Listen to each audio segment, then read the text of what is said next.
nasihata ta yau tana magana akan kare mutunci da kima.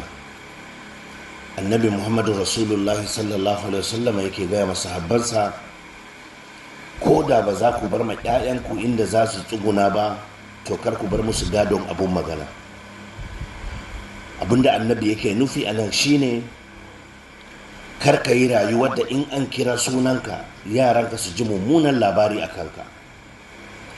Ka yi rayuwa ko da baka da ko sisi, ka tsare kimanka da mutuncinka, wanda ko ka mutu duk inda aka ambaci sunanka yaranka za su ji abinda za su yi alfahari da kai.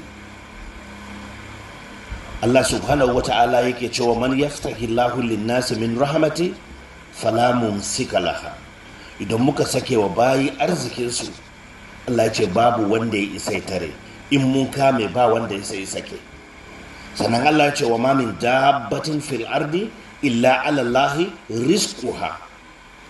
Allah ya ce babu abin da ke motsi a bayan ƙasa ba sai cinsa da shansa da kominsa. Allah ya ce mun riƙa mun tsara daga farkon duniya har zuwa ƙarshen duniya.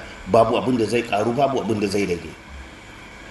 Don me zaka zubar da kimanka ka rabu da Allah wanda ya halice ka cikin fi zulumatis salasa, cikin duhu uku, duhun ciki, duhun ma'aifa, duhun yanan da kake ciki, ya rayar da kai har ka sauka duniya, shine zai kasa rike ka a duniya? To kar ka manta zaka koma cikin kabari, kuma babu mai kula da kai a wannan guri sai Allah. Kuma kai kokari duk inda zaka tafi